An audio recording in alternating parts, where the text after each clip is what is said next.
Saludos, muy buenas a todos. Thank you por estar en nuestro nuevo episodio en Conversation in Good Faith. El podcast de hoy es un podcast completamente lleno de, ¿cómo le llaman? Cuando hay conflicto de intereses. Se lo dejamos saber desde ahora. Aquí definitivamente las preguntas estarán reguladas, ya que hay un conflicto de interés bastante grande con nuestro invitado de hoy. Nosotros somos el único podcast que no editamos. Lo que usted ve aquí nos perdona. La intención es que usted salga inspirado de estos podcasts. Veremos de qué tan inspirados salimos de aquí. Después de tener a Father Martin, tenemos hoy completamente conflicto de intereses. Al diácono Carlos Garcia, quien es nada más y nada menos que el padre de mi co-host aquí presente y mi suegro. Ustedes se imaginan qué tanto conflicto de intereses tenemos el día de hoy. Ya se acabó la entrevista. Ahí se acabó, ya nos acabamos. Me voy. Nada, señor diácono. Esta es una entrevista abierta, una conversación. Y si quieres entrevista, aquí vamos a hablar, a discutir, a reír, a llorar. Las preguntas se hacen así, de cómo van saliendo. Whatever he gets inspired. Yeah, loco, la pregunta que me inspiró, esa yo la hago. Okay. Si no nos cierran el podcast, de aquí a que terminemos, eso quiere decir que YouTube no nos censuró, ni la iglesia tampoco. What an introduction. No, pues somos reales. 2 minutes in and Somos reales. Mira, Father Martin lo tuvimos aquí en 2 ocasiones, parte 1 y parte 2, y fue bonita la entrevista. Él se sintió bien. Habló bastante. Habló de su vida completa y sus 18 designios de vidas que tuvo, porque viajó más que el Papa. No quiere decir que esta entrevista no será igual. Well, that's the idea. The idea behind this podcast is just to talk about where you came from and how you got here. And I know our favorite Yeah. line is, we're here because God has a sense of humor. Right? So yeah. Yeah, that's literally, usually if anybody knows me and you guys know me, that's literally like my opening line to any talk or whatever that I give, is that, you know, I'm living proof that God has a sense of humor because I am here and I am here in this position. Okay, so para que la gente no se pueda entender el porqué, el sense of humor of God, let's talk about Carlos from childhood. Carlos before Deacon. So let's take out the title of Deacon and let's just go with Carlos now. I just called him Carlos. That was weird. Yeah, that sounds completely weird. That sounds awkward. You can call him that. You can call him that. Weird. I help you with that. You can call him that. That was weird. So I paid no mind to it. Let's go. Blank that out. Let's go with Carlos. Oh, well. For when Carlos come from? Oh, geez, Carlos. You'd have to ask my parents where I came from. But born in the Bronx, raised in Queens, married into Brooklyn. Another one that has a traveling. Yeah, another traveling. The 5 boroughs. Not quite. 3 out of 5. 3 out of 5. Yeah.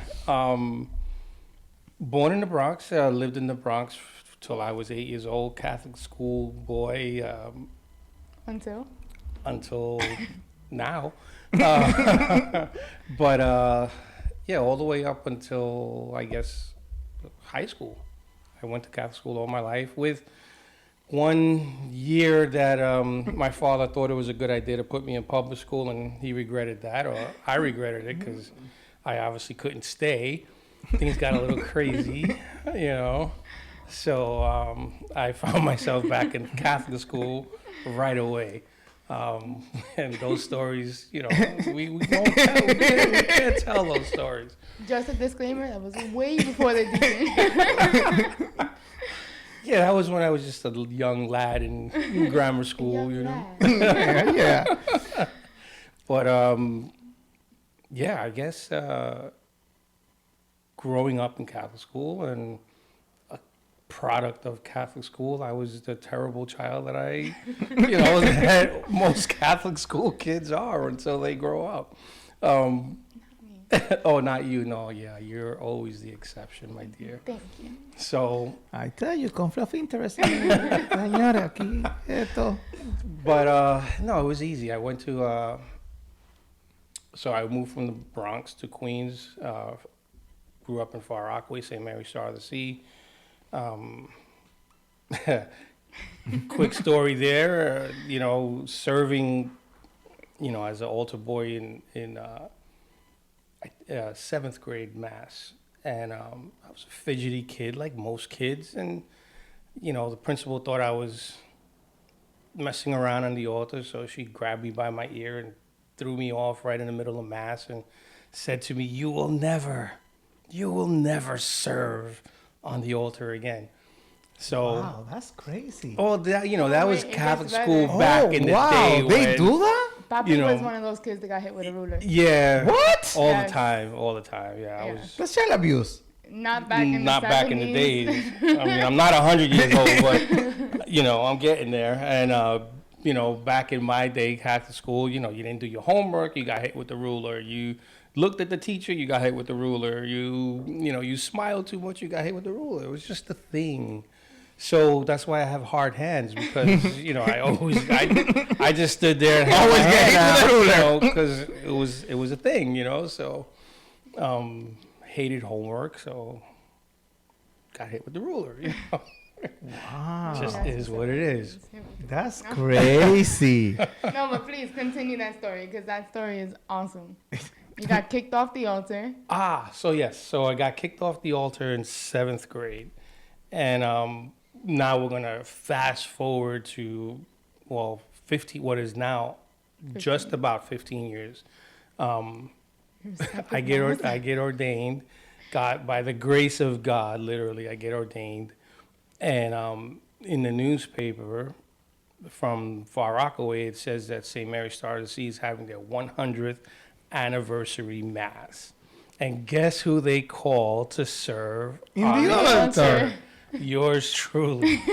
So The director is still alive at that time, or she? no, but during the whole mass, you could see the pictures. I had this big smile on my face because I'm thinking back to my 7th grade experience, and I'm saying to myself, Sister Winifred, if you could see me now, you're either rolling over in your grave, or at some point in the future, I'm going to pay for this too.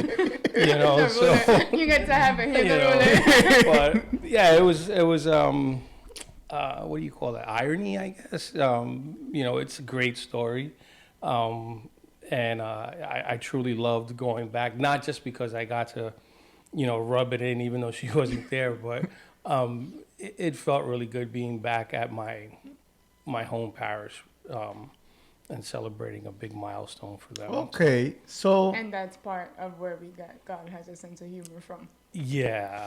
so from being a school, Catholic school, most of the time, finishing school, then from there it went straight to Marines or not? Yes.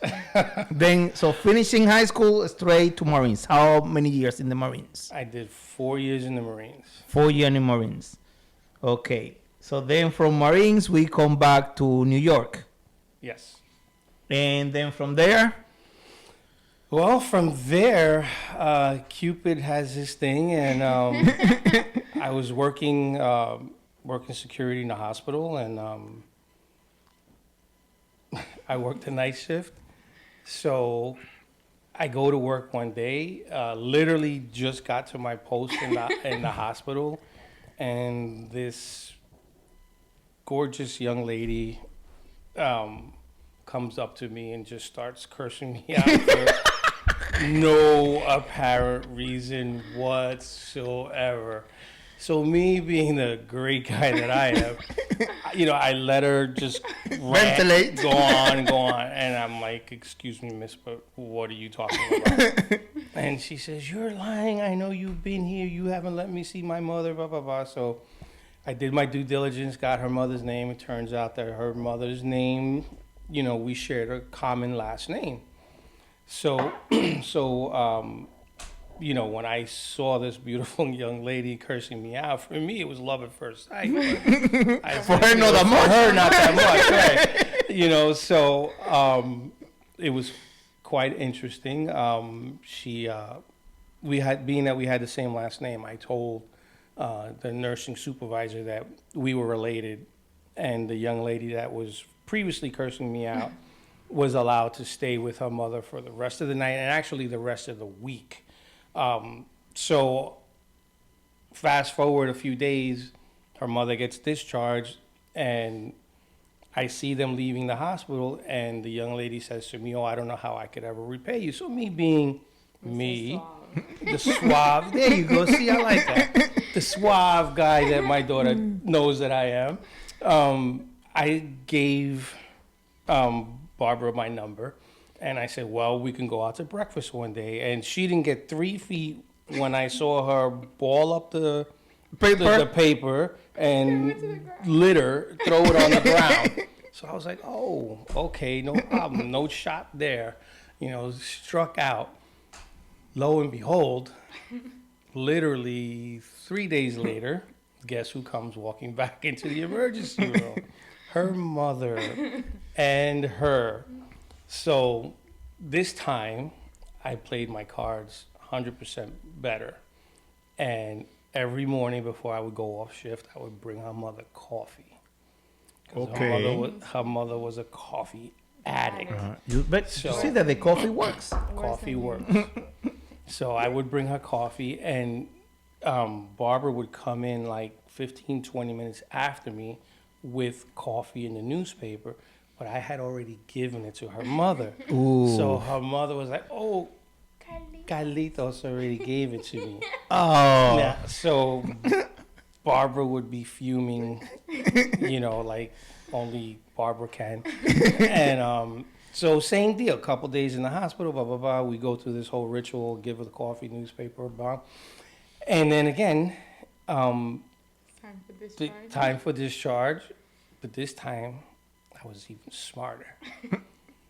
Her mother says to me, oh, you know, you've been such a good guy. I wanna repay you. And she says, come over my house for dinner. And I was like, oh, no problem. Absolutely. So I didn't mention anything to Barbara at all. And it was like literally the same evening that she got discharged in the morning. That night, she was like, come over. So I got there early because I'm always early. It's the Marine in me. And I'm sitting in the living room when Barbara walks in from work. So this is a Catholic podcast, so I won't say what she said. No, we can imagine it. We can. But it was something to the effect of, what are you doing in my house? And I said to her, well, I'm not your guest. I'm your mother's guest. She didn't like that too much either. So we get to dinner, and Barbara's serving the food, and Barbara's mom goes, make sure that he gets the best piece of meat. So if you could just picture, if anybody knows my wife, you could just picture the way she grabbed the pork chop and kind of just gently tossed it. Gently, not so gently, slammed it on my plate. So yeah, you know, for me, like I said, it was love at first sight. I was all into it, and she had every intention never to go out with me or even look at me. And I think we've been together every day since then. So I'm persistent, if nothing else. Or crazy, I don't know. How many years already together? A lot. A lot. And I say that with love. 32? No, that's a lot. 32, No, 30. longer. About 35. About 35. I don't know. Yeah. Yeah, you lose account like after a little while. yesterday, Yeah, you know. it feels like it was yesterday. Yeah, When exactly. you're madly in love, you know. You don't count it. You Yeah, don't count the time. timing. That's what I said. Right. Okay, so now we go through Catholic school, we go into the Marines. He passed through. We went He through- passed through back and forth because get Now Barbara. The real stuff starts. Oh, the real The stuff. real Yes. stuff starts. So Your career path. Oh, God. yes, Because You know, that's another part of like. It's so weird. My journey is really incredibly ebbs and flows, chaotic. Yeah, I have this thing. I'm constantly reinventing myself. I've had, so I had the Marines, I had corrections, Countless of security jobs. yeah, a million security jobs, limousine jobs, but I don't count Deacon as a job because it's not. It's a ministry. It's a calling. It's a gift sometimes.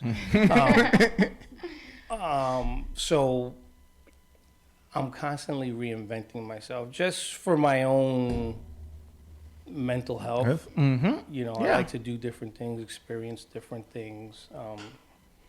I like to think that I'm the same, not the same person, because obviously you evolve over time.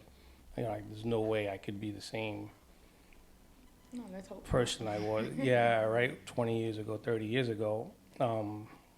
Barbara would disagree, but yeah, my journey's been crazy. It's been crazy. I have broken a lot of things. I broke the diaconate. So again, God has a sense of humor. So my journey started here. My adult faith journey started here at St. Michael's. Okay. And it started with Yours truly. Vanessa sitting over there. And we were set up. And actually, this office has a lot to do with the beginning of my faith journey. Yeah, we were set up, 100%. So Vanessa was in Catholic school, and she was getting ready to do her first communion. Okay. She comes home, giddy as giddy could be, with this big, like she just won a big giant stuffed animal, smile on her face. And she says, "Mommy, Papi, guess what?" And we're like, "What, baby? What's going on?" She goes, "They made a new rule that the parents can receive first communion with their kids." And we were like, "Oh, baby, Great. yeah, that's wonderful. Oh my God, that's..." Yes. Fast forward a few hours, Barbara and I are laying down in the room together, and we're like, What are we gonna do? what are we gonna do? Because we were not married in church. Oh. We were married civilly. So, yeah, and to top it off, this is the real kicker. To top it off, that was like 3 weeks Before first communion? Wait. They've never done that before, and have yet done that after. So wait. So you guys are gonna tell me that 3 weeks before first communion, you guys get married through the church? Well, we had no choice. Being the great, wonderful parents that we are, we couldn't disappoint our little girl. So we come to the church, to this exact office, where Deacon Gonzalez was the pastoral associate here in the parish. Deacon Arturo. And I said to him, "We got a problem." And he said to me, "Well, I don't know who he is." I don't know, but you have. So he said, "What's the problem?" I said, "Well, this is what's going on. You guys in your infinite wisdom." And, he's smiling, and I'm wondering, why is he smiling? And now that I look back on it, Because I'm it was a setup. He was part of It the was setup. part of the setup, So exactly. he said, "So what are we going to do?" And I said, "Well, we got to get married, but, we got 3 weeks to get married." And he's like, "Okay, how's next week sound?" I still have the same reaction 30-something years later that I did that same day,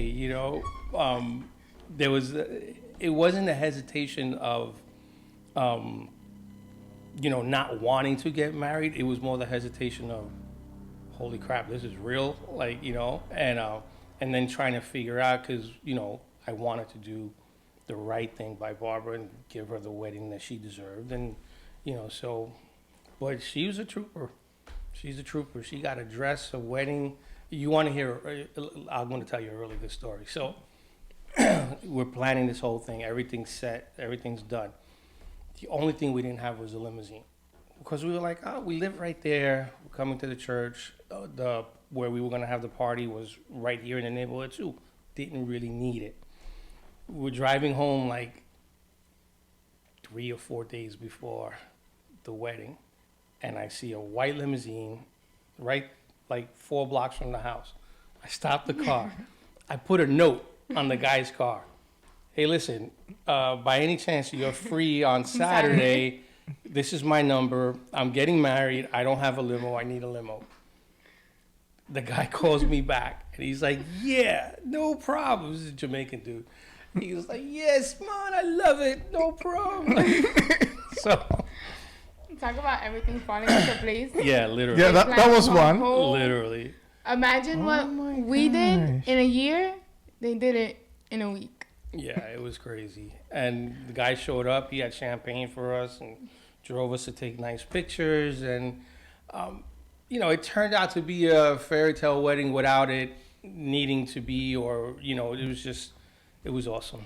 It was awesome. That was great. That's a great story. How But the they wedding. never, that tradition of the parents walking in with the kids never happened before. Yeah. Exactly. It never happened after. No, exactly. We were set up. That was being a completely set up. Yeah, and that's faith. That made me feel like Arturo do the whole kind of set up in seconds. Yeah, but that is other people, just, you know how sometimes people say that angels push you in a direction, or they push you out of the way. Or, well, these are angels here on earth pushing you, just giving you that gentle touch.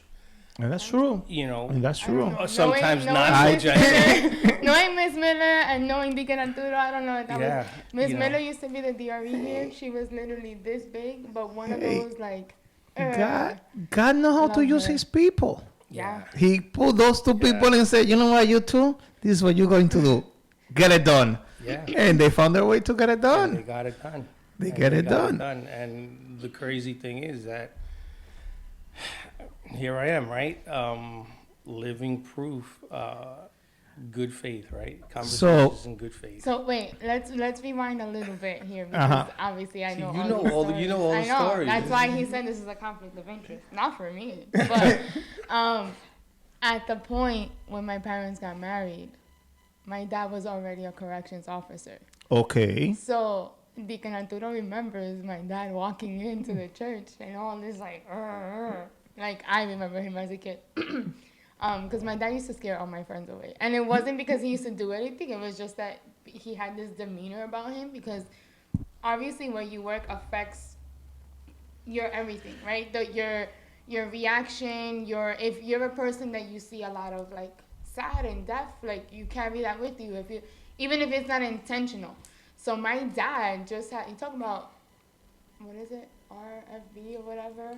That resting face. Yeah, my dad had that. RBF. My dad had that face, and it wasn't because of. It was just like a product of his environment. A lot of people say I still do. I mean, I've been characterized by a lot of people as non-approachable. Not approachable. Just like people look at me and like they don't want to talk to me. Like they'd rather talk to anybody else but me. I don't know why. I don't know why. I don't know why either. Because I don't like. The whole demeanor changed the minute he retired. But, so let's rewind to that where my dad was just like all this mean, Mr. Man over here. And Deacon Arturo always says this, and I'm pretty sure he'll say it when he comes on too. He's going to be like, I remember looking at Barbarita, that poor little innocent girl. And I would look at Carlos and be like, is she really marrying this guy? So yes, best day of her life. Yeah. So yeah, my dad was a corrections officer. So we all like the transition from working in health. Yes, like to working in the church. From being correctional officer, which is tough in New York City, like a career there. I don't know how people can handle it. I will never can handle a career like that ever in my life. For being correctional officers, being inside in places like bookings or Rikers, places like that, when everything that you see in there is like, ooh, they need God in here because it's tough. In the transition then to become to the clergy side now, how that happened? Like, how you get that I still don't know. inspiration or calling or decision to say, you know what, I'm going to the let me be a deacon. Let me go to the diaconal program. How that happened? How? God has a sense of humor. So I retired from corrections, and I was fine sitting home being retired, but The wife no wasn't. was not. And it Well, was kind that's of, because you didn't tell her you it was retired. kind of abrupt the way I retired. I had enough, and I left. I had enough time to retire. collect my pension with my military time, so I decided with no conversation to anyone else. Don't recommend. For my own good. For right, because I will be needed looking for recommendation. I will run now. I'm just saying, 10 out of 10, don't recommend. Continue. So a couple days passed by, and I'm still home, and she says to me, "Are you on vacation? Did you take a couple days?" And I kind of blurted out to her, "Well, no, I retired." Did what? No, So his she kinda reactions. looked at me and said, "No, the hell you did not. Go find a job."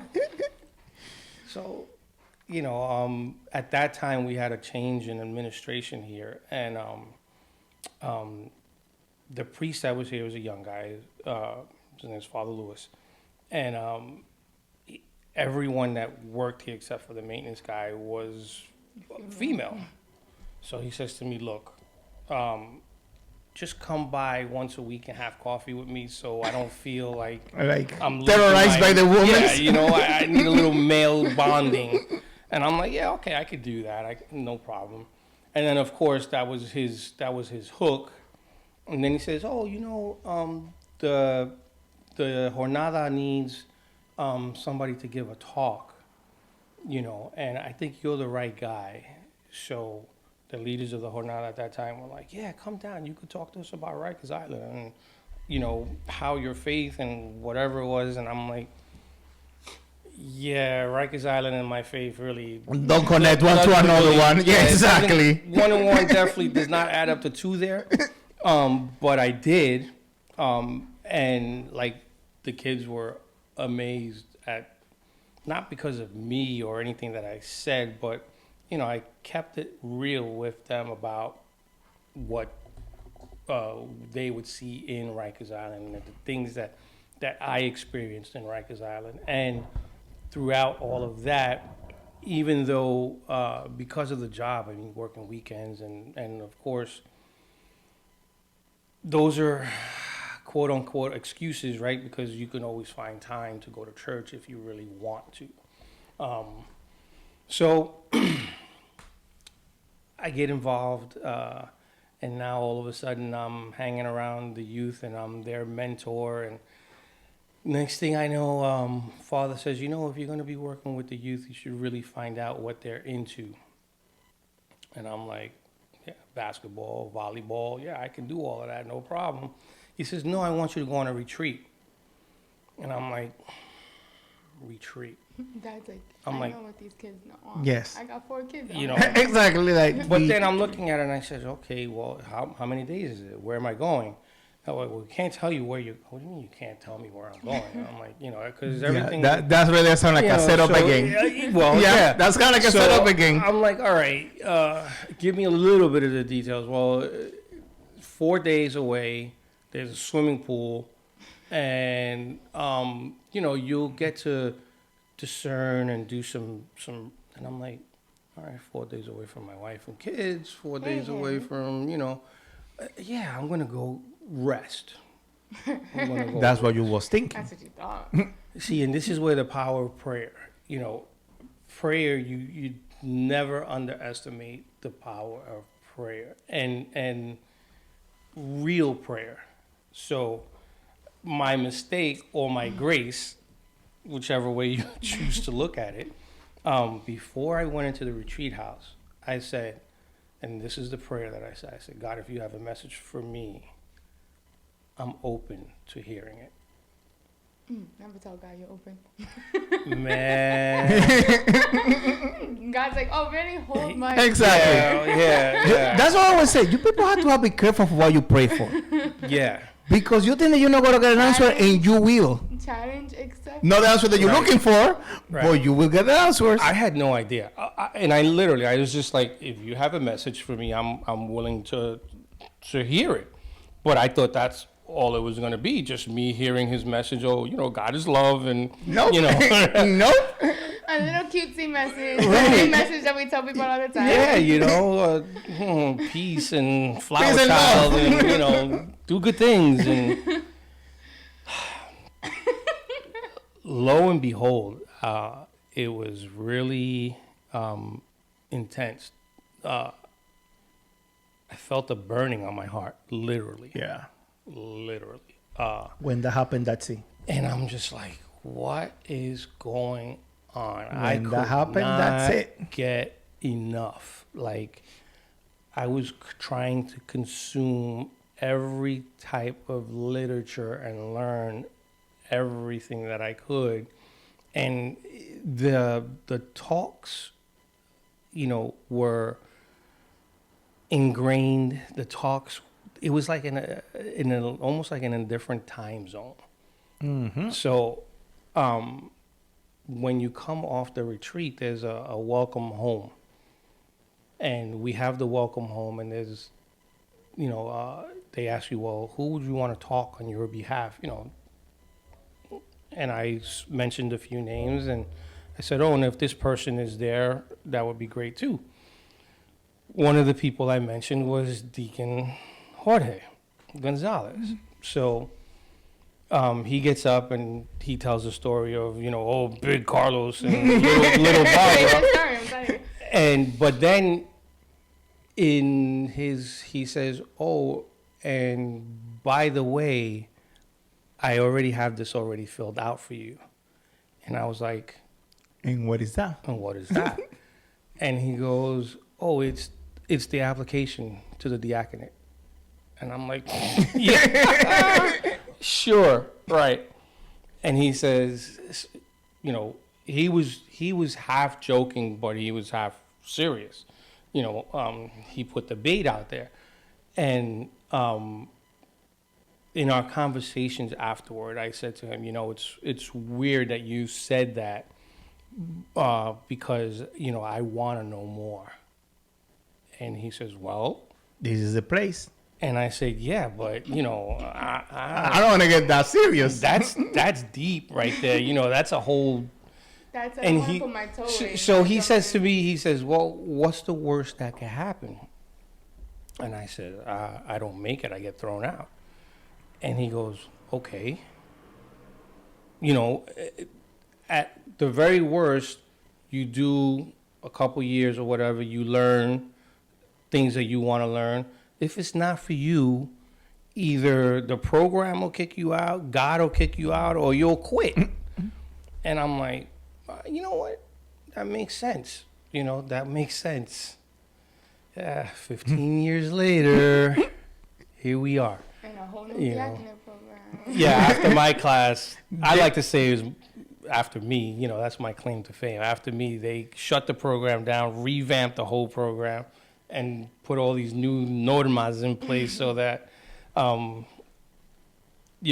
people like me. Any more people like that.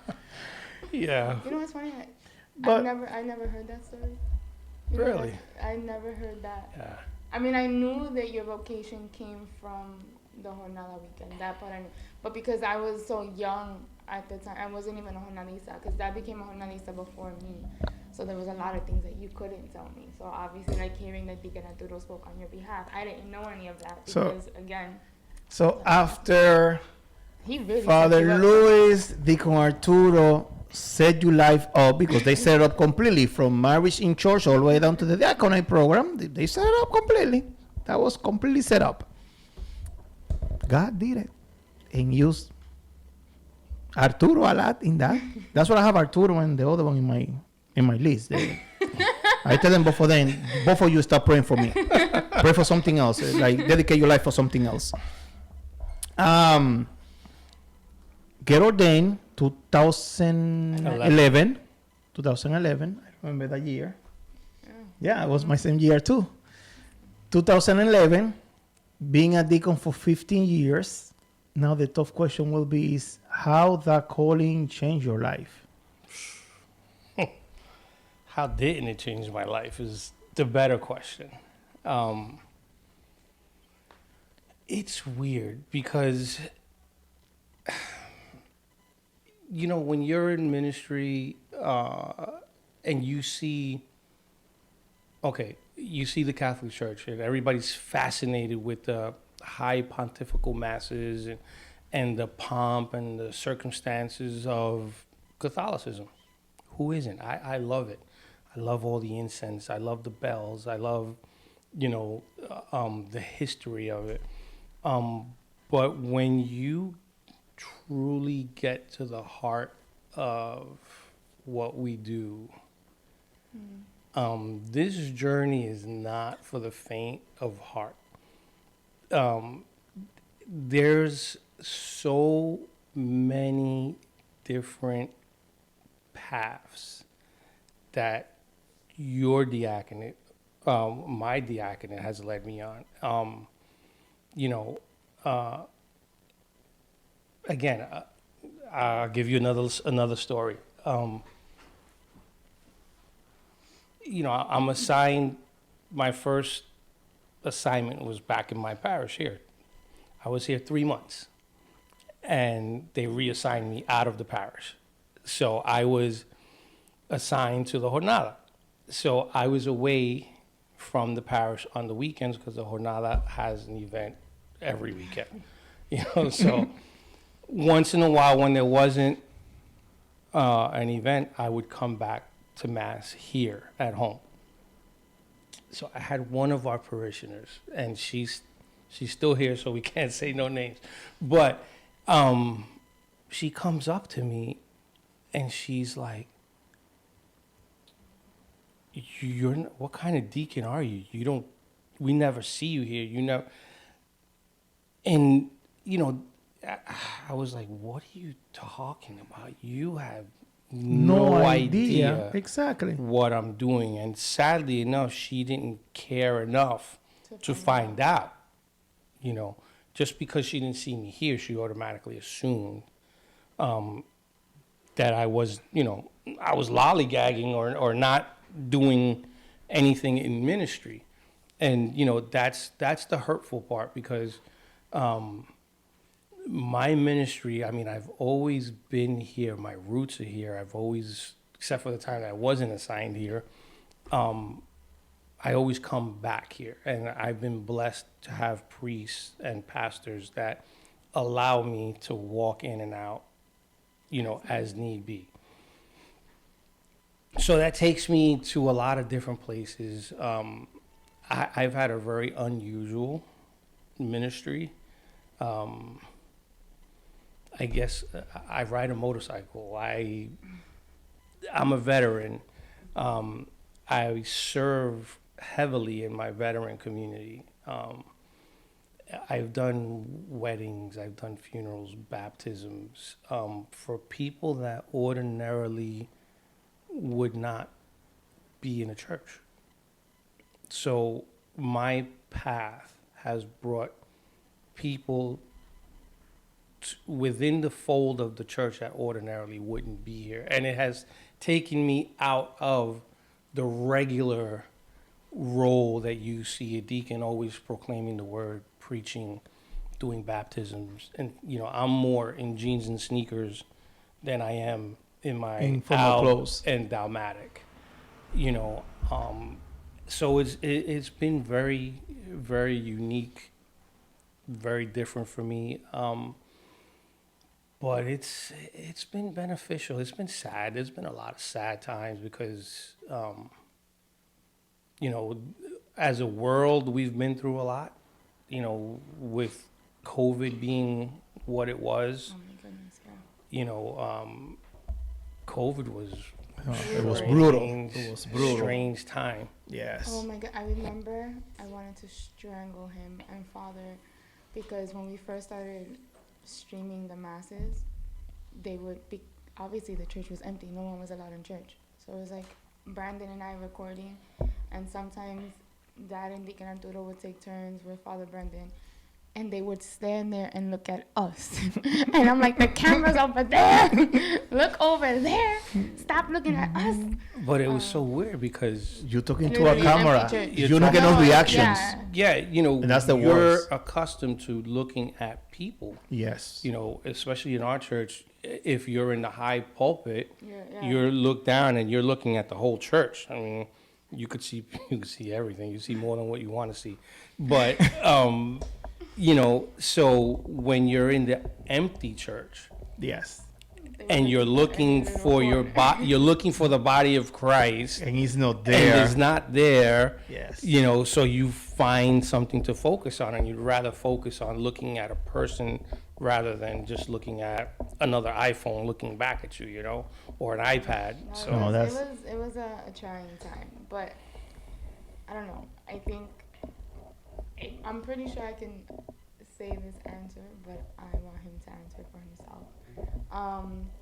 What has been the most touching or rewarding throughout your diaconate process, right? 'Cause Yes. we talked about you going from literally heaven to from hell to heaven, working in Rikers, which that was super tough. I know I lived it on this side as a kid. Thankfully, you retired when I was really young, so I didn't have to deal with so much of it as an adult. But I still remember to this day, I was about 6 years old, and my dad was always very athletic, played softball, baseball, all of that.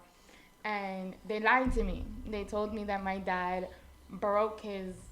He came home in a cast one day and like all bandaged up. And mommy was like, I have to go to work. Can you take care of Papi? And I was like, yeah, what happened? He was like, he fell playing softball. And I'm looking at him and I'm like, all right. Like, I was very gullible at 7. But come to find out, like 5 years ago, they threw him from the balcony. And they that's, tried. they tried. And that's how he ended up hurting himself that bad. But again, I found this out like 5 years ago, and my dad retired when I was 12. So, talking about literally working your way up and out of hell, what has been the most rewarding? I know the most difficult times, right? Like doing misa for Mama Quinti, Uncle Eddie, and all those moments was hard, very hard, but also very rewarding. You know, you always bragged about being Mama Quinti's favorite because you were a deacon. We'll see what everyone else thinks about that when this podcast comes out. But doing it out of the love that you do everything for, right? You've done baptisms for everyone in the family as well. And that's super, I mean, you baptizing Soraya, you baptizing every one of my nieces and nephews pretty much, and little cousins and Still stuff. a few out there. I'm waiting. Papi's keeping tabs. All of those moments for me as your daughter, I always joke around telling people not to say that that's my dad, because I like to be like, I'm Vanessa, and this is Deacon Carlos. Everyone knows he's my dad, but as your daughter, those moments have made me extremely proud. Like I love seeing you in action. But for you, what has been the most either difficult, or maybe we'll do both, the most difficult, which I And the know most that happier. time too, but also the happier moments, or like those moments where you're like in awe, like, oh damn, I'm really like, I did that. Like, There's been a few. I mean, the whole, obviously, you know, you look back. So I'm looking back at 15 years plus 5 years of formation. Mm-hmm.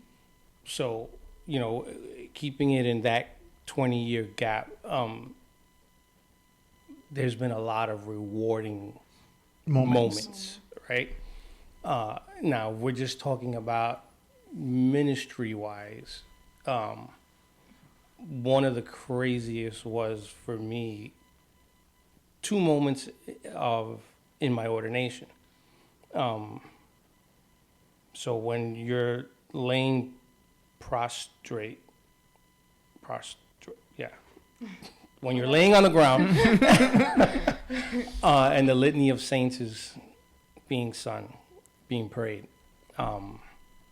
That was a moment for me. It was like, there's a reason that that's in the liturgy, and I know that there's a big, deeper meaning for it, but for me, it was just like, as the meaning of the church is where you're being reborn, right? And you feel that, you feel, we were ordained in a really big church, and there was a lot of people, and everybody singing the litany, and it was sung beautifully, and it was a warm day, and it was beautiful. It was like, wow. And then right after that, when Bishop laid hands on us and we were ordained, and then I got to give communion to my godmother and my godfather. As a couple, they came to me like they broke their necks to get to me. So Mama Kinty was spunky. that was She was gonna make it to him. So it was like, one way or get out of the way. yeah. So that's my Deacon. that was intense. And then, of course, the moment was very fleeting because, like, right after that, she says, "You're going to give the homily at my funeral." Wow. And I'm like, "Oh, why are we talking about this?" We're talking about exactly. Right? And I did. And, those are the things. It's crazy, but my ministry has led me to more funerals than a lot of people in a career. It's crazy. And not that I'm keeping tabs, but you stumbled upon something the other day that you didn't even know. No, I didn't. So she's in my room, and we were looking for whatever. Preparing the stuff I was preparing for my uncle's funeral, which was just like 3 days ago. So I asked her to get a book, and inside my book, there was all these little mass cards. Those and little prayer cards that they give at the funeral home. Yeah. And there was a lot. And she says to me, "What do you keep?" Oh, you She says, "Are you collecting these?" And I said, "Yeah, I have one from every funeral that I've done." And she just looked at me, It's kind of weird. And then he gave me a reasoning behind it, but at first I was like, "You weirdo." So the reason for that is that, for me, when you do a funeral, you're the last person that the family sees. Mm-hmm. And if you do it with care and love, and respect, of course, then, those people become family. Exactly. And what I do, every year, I take those cards, I put them all together, I put a rubber band on them, and on All Souls Day, I pray for them. Mm-hmm. So not so weird after all, but in that moment, a little weird. yeah, well, and up until COVID, I had only done probably 2, 3 Now that's wakes very big. Yeah. at most. COVID was 2019. I Yes. was already ordained 7 years. Mm-hmm.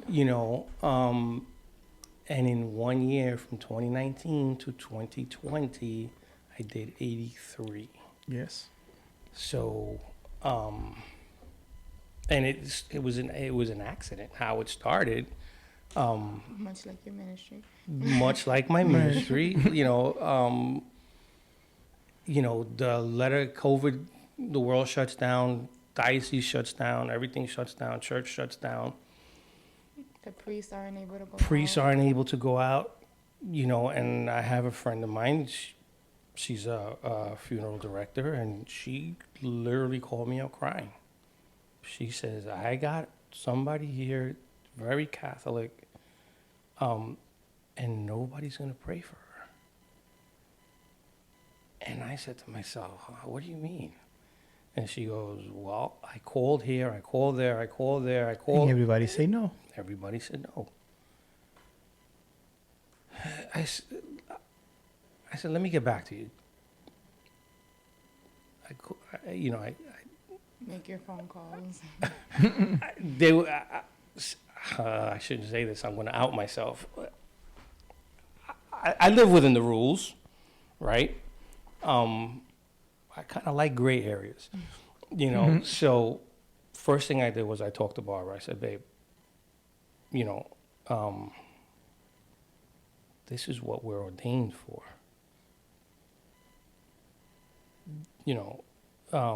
Somebody's dead, their family wants prayers, the church should be there.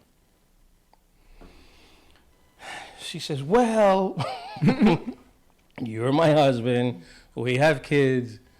And I'm like, yeah, but It's still. Still. It's the call. And then the letter came out that priests couldn't go, but it didn't say anything about deacons. Exactly. So I said, all right, fine. Against my wife's advice, I went and I did the wake. And it was different. Obviously you take precautions, Of course. minimal amount of people and Social Right. distance, distance and all mask. that, blase. But a funny thing happened. Not a funny thing, but I in the funeral home I do that wake, and I was taking my vestments off. 3 more people come into the funeral home, and they're like, we need somebody. We can't, because it was all new, but the churches were not accepting any Nobody, masses exactly. or anything like that. So the funeral homes were getting bombarded. And before I left the funeral home that day, I had 3 other wakes lined up. Long story short, like I said, that turned into A whole 80. nother ministry. Yeah, a whole ministry in it of itself. And it was, you want to talk about people overcoming, right? So, at one point during COVID, it was only 2 people at the gravesite. So I did a funeral for this family, and I give them all the credit in the world. They bought a plot next to the fence at, I think it was Evergreen Cemetery. And there's 100 people outside the fence. They gave me a speaker and a 100-foot cord so that they could hear everything that I was saying and that they could be Present. Present. So what do you take away from that?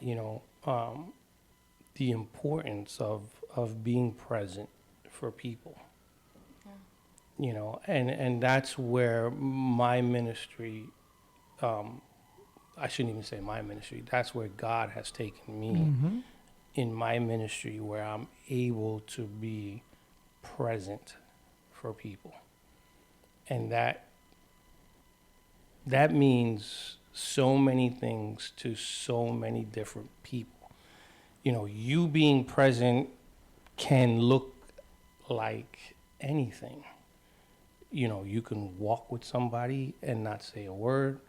You can, give advice to people. You can hold the door open for someone.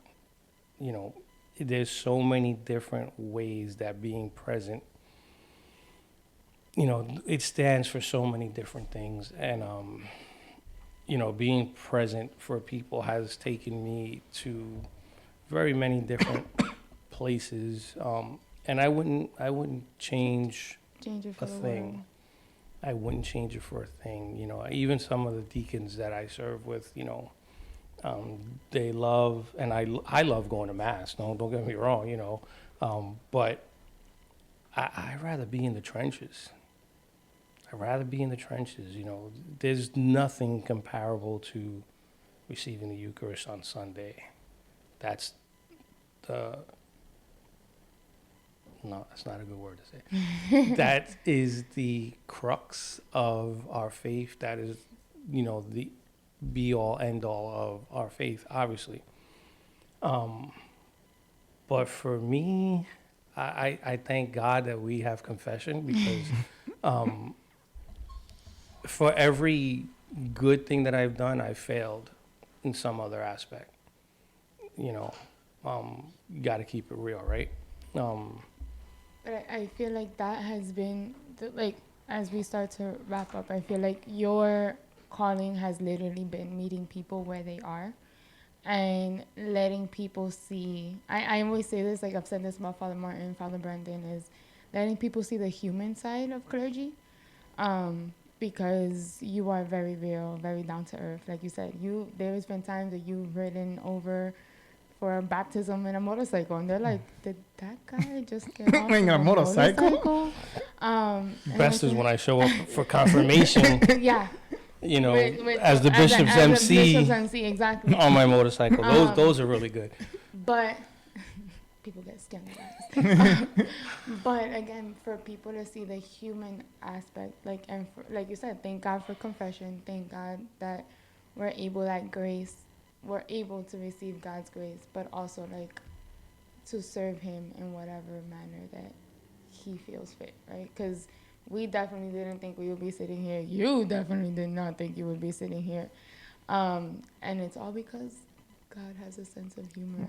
That's true. And we've been open, scary words to say, but we've been open to whatever He's thrown our way. And now look at the life that we've built, just to serve God, just by serving God. Like the three of us at this table, I did not think that 2-3 years ago. Yes. Yeah, well, when I get made bishop,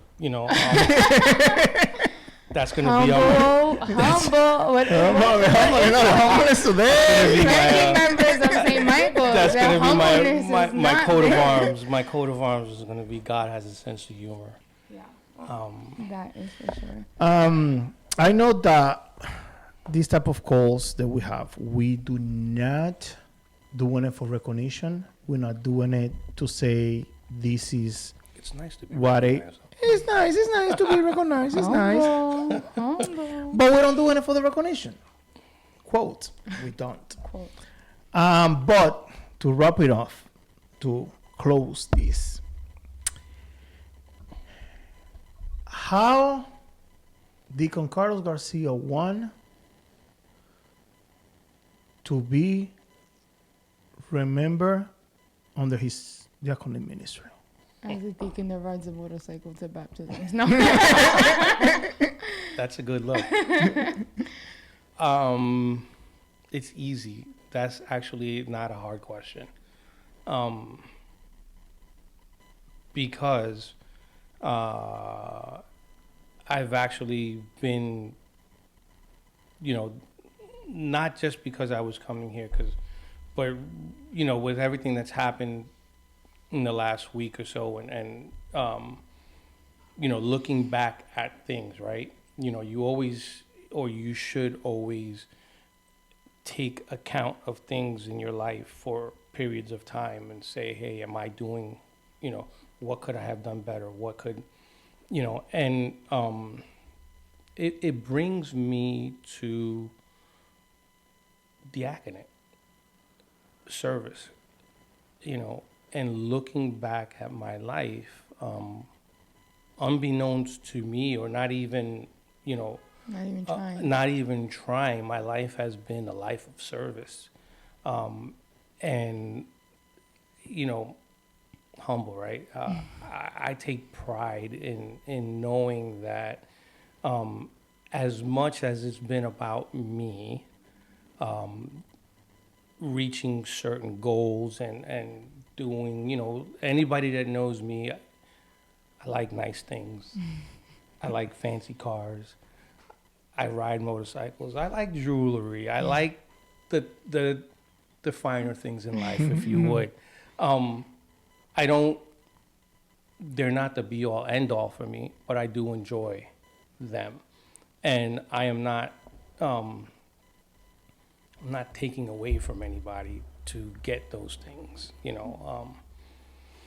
I worked hard to get to that place. So I enjoy those things. But looking back at my life of so far, my life of service to others, I've been a deacon my whole life and I didn't even know it. And that's the crazy part, because, when you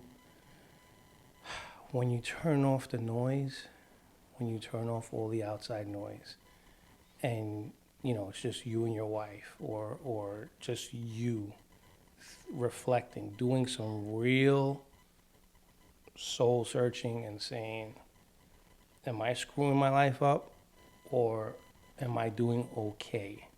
And okay is what I was shooting for. I think I'm doing okay based on this conversation, and the fruits of my life are you guys. Yeah, we did good. The fruits of my life are our kids. And I always say this to your mom. I always say, you know what? We're blessed. 4 kids. Nobody's doing anything Crazy. too crazy.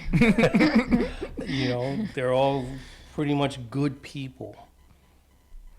And not everybody has that blessing. And it's not a knock on anybody that doesn't. But we've been blessed in that way. And if we, in our blessing, can help others by our example, by our help, then that's how I want to be known. That I don't care if people. I don't really care if you like me or you don't like me. I really don't. But I would like to be known as somebody that you can count on. Yep. So yeah, that's. My brothers are okay. Yeah, they good. They My good. brothers are okay. They come out okay. They came out all right. So, Deacon, Carlos. Dad, because I'm not calling you They're Carlos, going like, weird that was calling weird. Deacon Carlos, I know. but Your mother calls me Deacon. No, I'm kidding. Deacon Carlos, thank you so much for coming to our podcast. Like, it messed me up so much. it came out okay, no matter the conflict of interest. No, we did good. We did good. We And did thank good. you for sharing your story with us. I learned a couple of new things about my Yes, dad, I and learned. thought, Yeah, it was a couple of secrets that I said the no. last thing where I was like, oh, I know. What was your best and your worst? I didn't, actually. I thought of other scenarios. So thank you for sharing. And Yes. I love you. And stay tuned for what else is in store for you guys. Amen.